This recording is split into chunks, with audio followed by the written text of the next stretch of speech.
La sensation de plaisir est la première motivation qui pousse un enfant à jouer. Mais le jeu peut ne pas se cantonner uniquement à de l'animation. Il est aussi un outil d'apprentissage.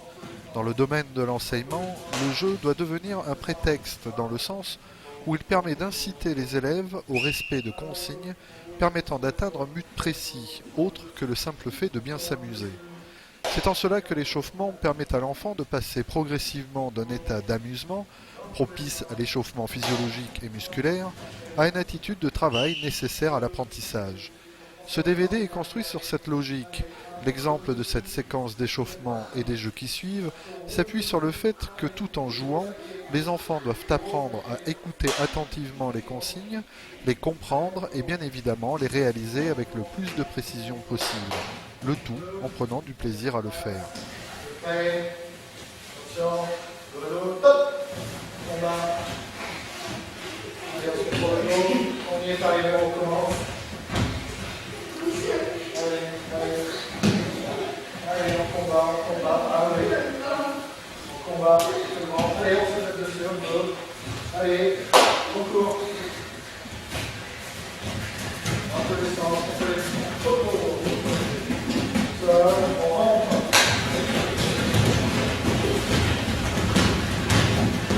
Allez, on court comme ça.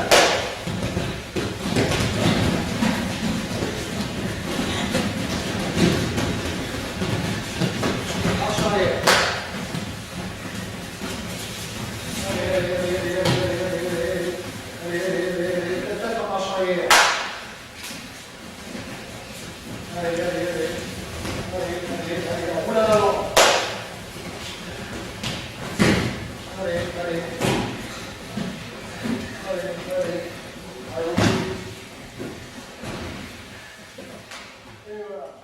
Dans ce jeu, le relais des ménageurs, les enfants que forme une première équipe doivent s'entremêler solidement de façon à retarder le plus possible les enfants de l'autre équipe, qui ont pour objectif de tous les amener derrière une zone délimitée par l'enseignant.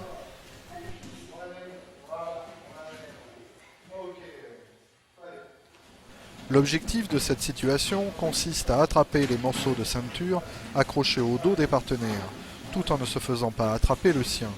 Si tel est le cas, les enfants n'ayant plus de réserve de ceinture au préalablement attrapés continuent le jeu à quatre pattes.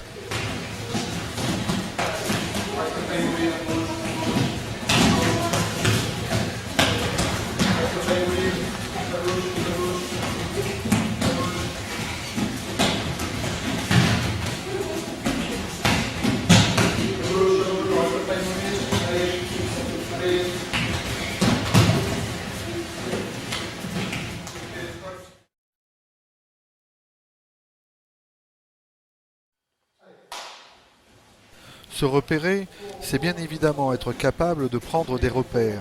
Et dans le domaine de l'enseignement, cela revient à permettre à l'enfant d'apprendre à se situer dans l'espace, c'est-à-dire en termes de direction par exemple.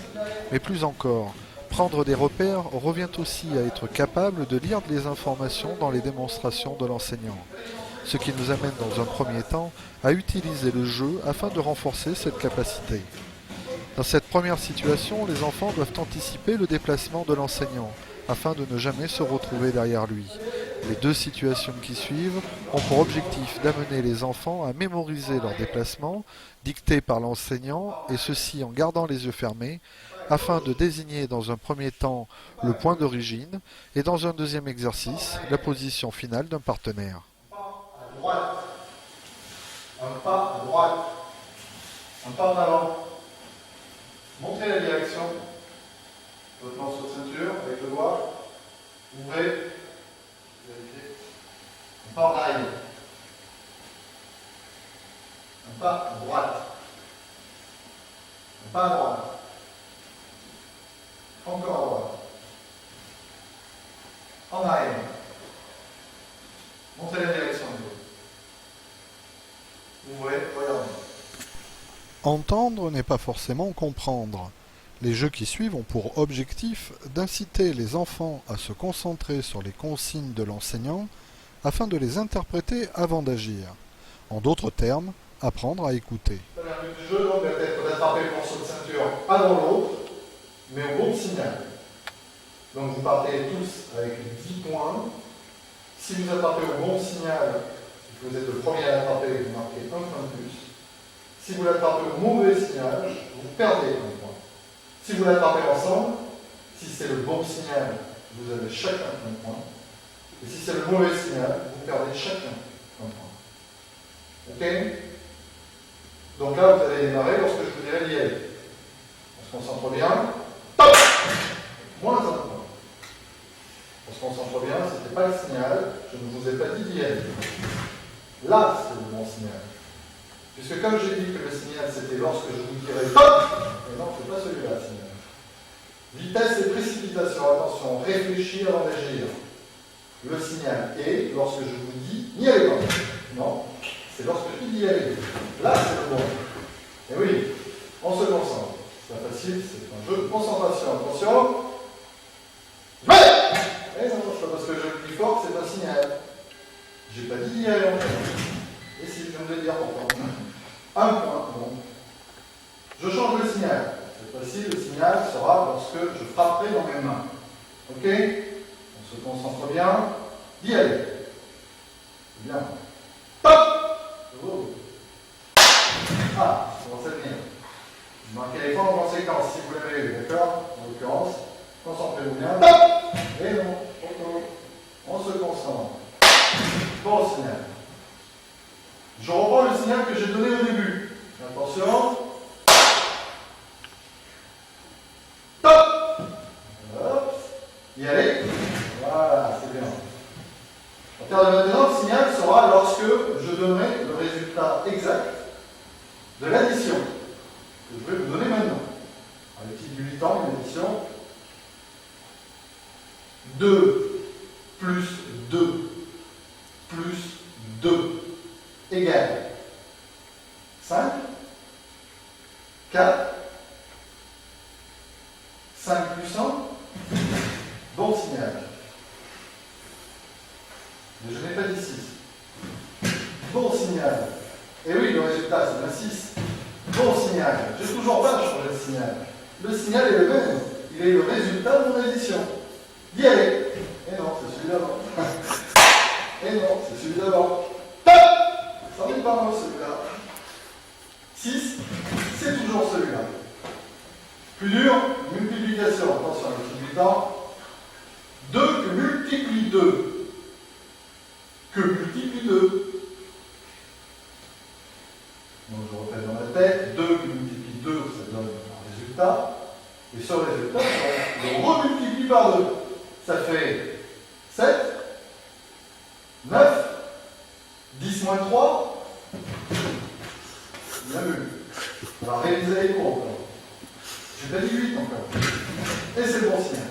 C'est un peu le même jeu que tout à l'heure. Le but du jeu est d'attraper la bonne couleur lorsque je la désigne. On se concentre. Donc on part avec 10 points. Et on attrape la bonne couleur. Rouge. Voilà. Alors, si on n'attrape pas la bonne couleur, on perd un point. Bloc. Voilà. Allez, on concentre bien. Rouge. Allez, on concentre. Rien. Top. Rouge. Bleu. Eh oui, il faut pas se déconcentrer. On se passe bien. Bleu.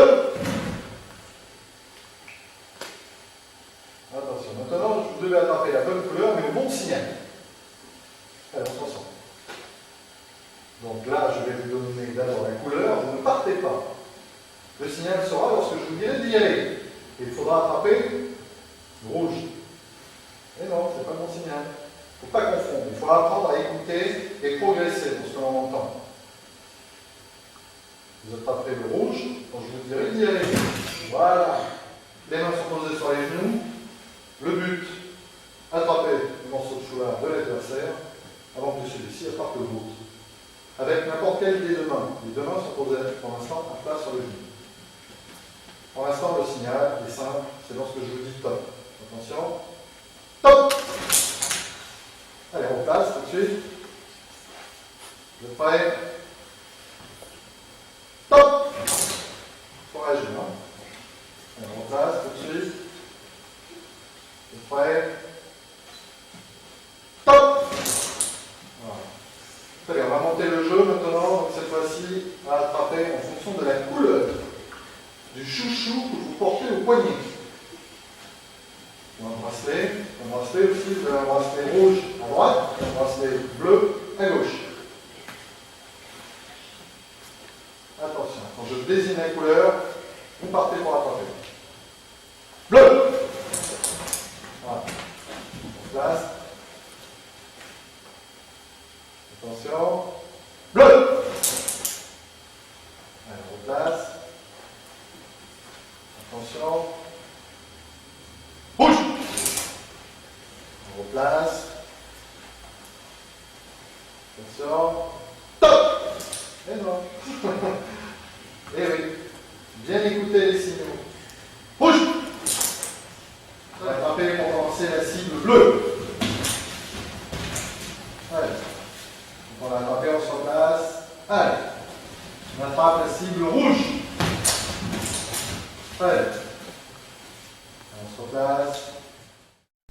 Progressivement, d'une saisie réflexe d'un morceau de ceinture posé sur le sol à des foulards accrochés sur le kimono, l'enseignant met en place la notion de cible. En conclusion, cette progression de jeu nous a tout simplement amené vers la production d'une forme gestuelle s'apparentant au tsuki. L'enseignement technique, c'est-à-dire le corps du cours à proprement parler, peut donc commencer.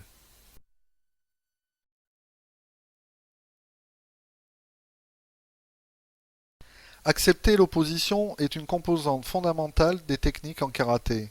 Que serait une technique de percussion si celle-ci n'avait aucune finalité, c'est-à-dire atteindre une cible? C'est la raison pour laquelle nombre de jeux ou d'éducatifs proposés ont pour objectif d'éduquer cette aptitude en confrontant les enfants par l'intermédiaire de duels sécurisés. Parallèlement au développement de cette aptitude, sur le plan de l'enseignement technique chez les enfants, il est possible de dégager 4 principes d'action propres à la réalisation de toute technique: la vitesse, la distance, la précision et le respect des critères de réalisation technique, c'est-à-dire l'exactitude gestuelle des techniques. Exécuter une technique en karaté, c'est donc gérer simultanément ces 4 principes. En fonction de ses intentions, l'enseignant pourra mettre en place des situations privilégiant certains principes plutôt que d'autres, et dans lesquelles l'opposition pourra s'exercer en fonction du profil des objectifs. Bleu. Rouge. Bleu. Bleu rouge. Bleu rouge. Il est possible désormais de définir l'objectif d'un éducatif en jouant sur la gestion partielle de ces 4 principes. Ainsi, dans un premier temps, abordons une approche mettant en évidence la gestion de la distance et de la précision dans l'enseignement des techniques de poing.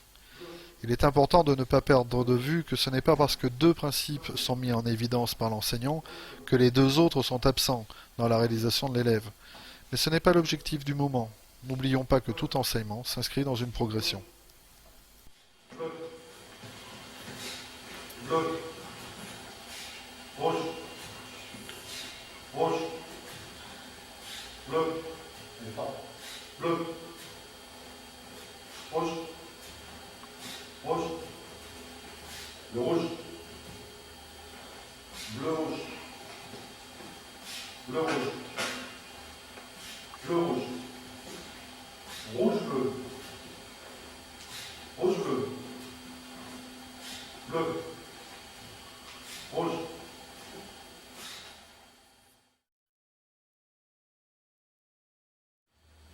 Rouge.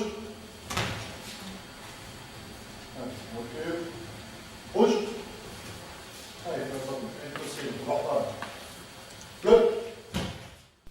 Comme vous l'aurez remarqué, les bracelets de couleur rouge et bleu que portent les enfants permettent à l'enseignant de jouer sur les différentes façons d'attraper ou de toucher une cible. Visant dans un premier temps à développer la motricité de l'enfant, ces différentes façons de bouger s'apparentent à des gestes techniques que nous connaissons sous les noms de kizami ou yakutsuki par exemple. Ces gestes que l'enseignant n'a pas encore définis comme tels auprès des enfants vont prendre progressivement forme lorsque nous aborderons l'étude des critères de réalisation technique. Rouge. Hop là.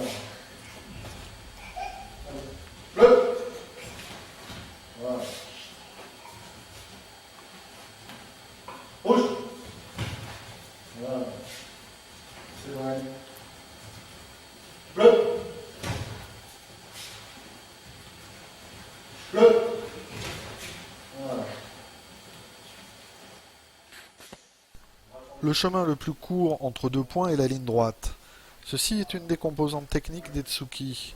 Ainsi, les exercices qui sont actuellement présentés sont des jeux de réflexes à une distance suffisamment proche pour être réalisables, c'est-à-dire à une distance de bras du morceau de ceinture pour celui qui doit l'attraper. Alors, on change de garde.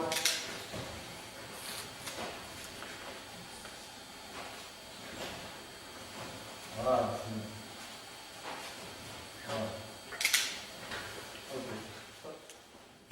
Le cerceau permet dans cette situation de créer un écart entre la cible et le gant, obligeant ainsi l'enfant à utiliser un déplacement en fente avant pour récupérer cette distance.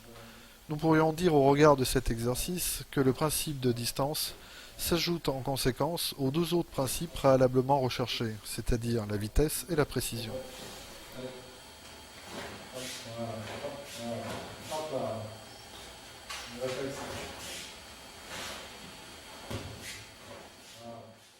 Dans ce dernier exemple, Uke, c'est-à-dire celui qui tient les morceaux de ceinture, est particulièrement impliqué puisque le but est de ne retirer que le morceau visé par Tori.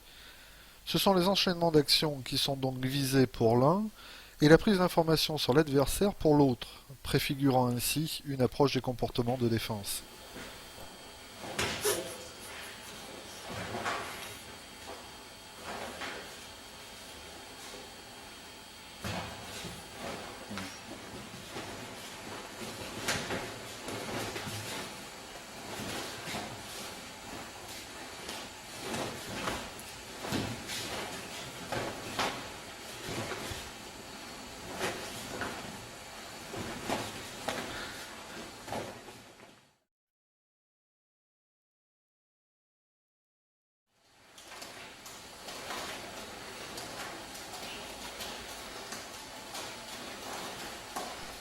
Les différents exemples qui suivent se basent sur l'induction de gestes permettant de donner des repères à l'enfant.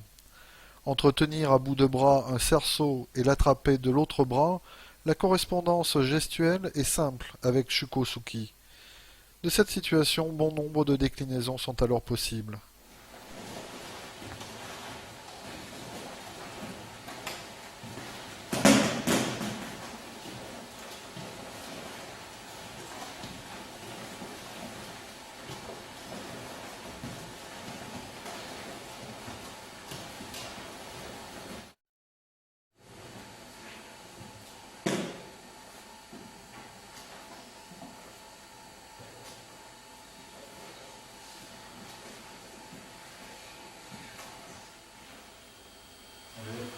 Bien devant, et un peu plus fort.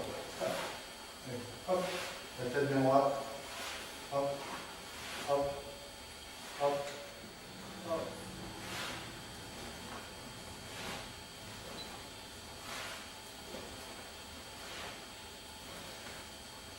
Ok.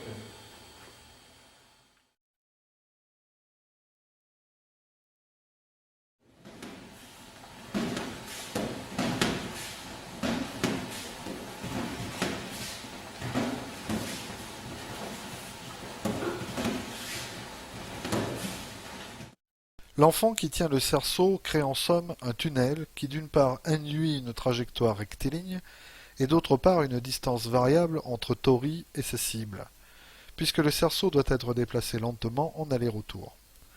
Grâce à cette variation continue de la distance, la solution idéale serait que les enfants ne se rapprochent pas de leur cible avec le cerceau ou inversement reculent avec celui-ci.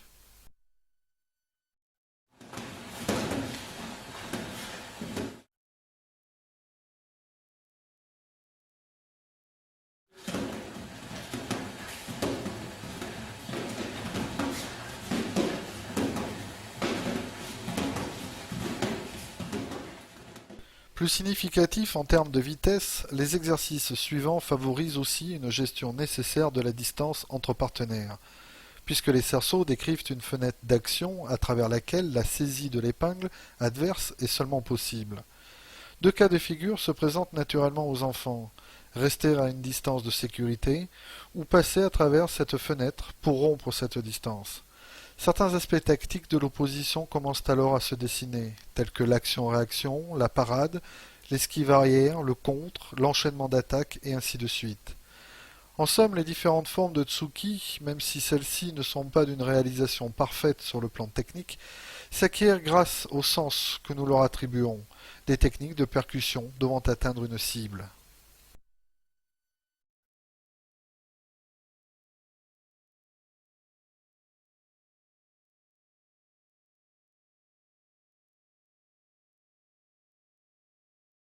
Deux, trois, quatre. 1, 2, 3, 4. 1, 2. Parce que les formes gestuelles telles que Kizami et Yakutsuki ont désormais acquis un sens auprès des enfants, il est intéressant d'accentuer ce qui vient d'être appris en augmentant ce que nous pourrions appeler les pouvoirs d'action des techniques de poing, grâce au déplacement en l'occurrence. Les cerceaux au sol ont valeur de repère afin d'induire des formes de déplacement sur lesquelles l'enseignant va se baser. 1, 2. On commence maintenant à corriger un petit peu l'équité, d'accord? 1, 2. Maintenant on enchaîne les deux. 1, 2. Chaque fois on revient bien dans le cerceau. 1, 2. Et on ramène bien les points. 1, 2. 1, 2. Ok, maintenant on va rentrer dans le cerceau. 1, 2, 3, 4. 1, 2, 3, 4. 1, 2, 3, 4. On chevauche. 1, 2. On chevauche. 1, 2. On chevauche. 1, 2. On rentre dedans. 1, 2. Le rythme a une valeur pédagogique intéressante, dans le sens où il joue en qualité de repère, mais aussi d'évaluation. C'est-à-dire que plus le rythme augmente, et plus la fatigue physique et intellectuelle s'installe. Et lorsqu'un geste technique n'est pas totalement automatisé, c'est-à-dire qu'il demande encore à l'enfant un effort de concentration sur le plan de la réalisation de ces détails, plus les défauts commencent à réapparaître.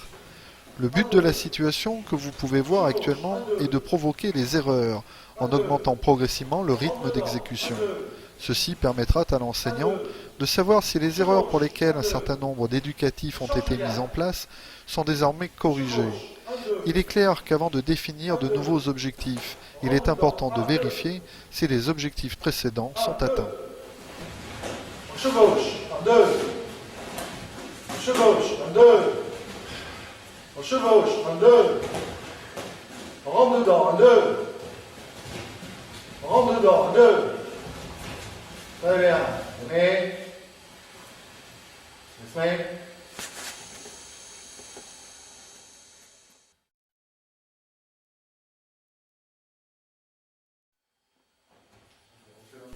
L'intérêt pédagogique du travail en oikomi est double. Sur le plan technique et tactique, il permet d'augmenter les pouvoirs d'action des techniques de poing que nous venons de voir. Et sur le plan éducatif, il oblige l'enfant à prendre en compte son déplacement durant l'action des bras. En d'autres termes, l'enfant ne peut pas séparer ces deux actions, c'est-à-dire se déplacer dans un premier temps, puis percuter dans un deuxième temps. La progression d'éducatif qui suit doit donc amener l'enfant à réaliser une ou plusieurs techniques de percussion avec les poings durant un déséquilibre avant. Comme vous le constaterez, le départ en garde est progressif. Les actions sont au préalable découpées avant d'être assemblées.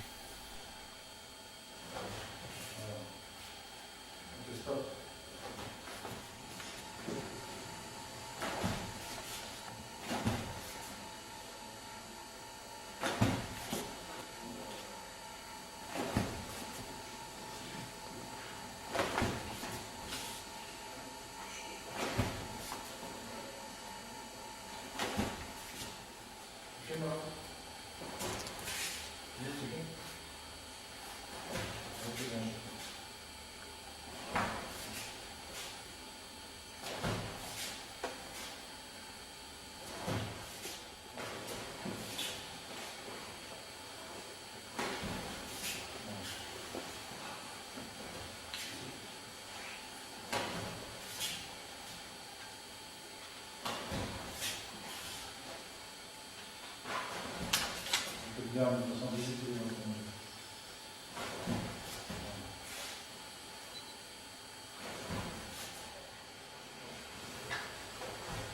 Visiter les autres.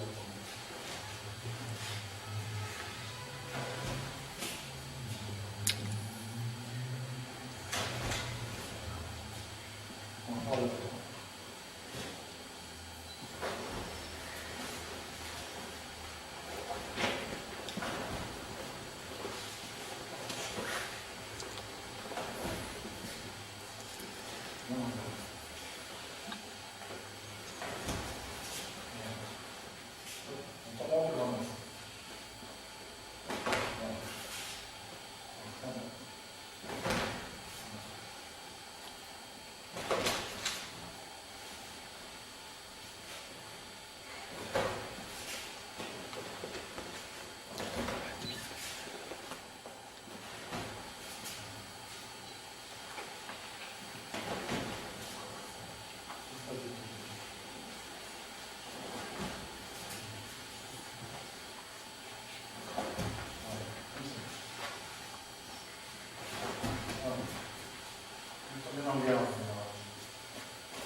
Une fois de plus, l'induction du geste selon des repères simples à acquérir est une stratégie dont l'enseignant dispose afin d'assurer un maximum d'efficacité dans son enseignement. L'exemple que vous voyez actuellement permet de construire les aspects gestuels de Urakenouchi en créant simplement des repères sur la garde adverse. Afin de continuer à induire le geste technique, mais en situation d'opposition cette fois-ci, les enfants doivent tenter de saisir le bras avant de leur partenaire sous la forme yaku, ce qui aura pour conséquence de créer un mouvement d'évitement qui servira de préparation à la technique.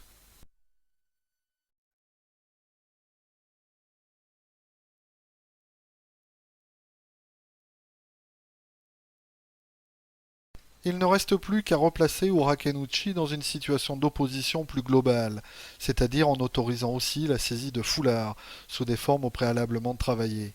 Progressivement, la relation d'opposition devient plus complexe, puisque l'enfant dispose au fil des cours d'un arsenal technique croissant qui vient enrichir sa capacité tactique à combattre en toute sécurité.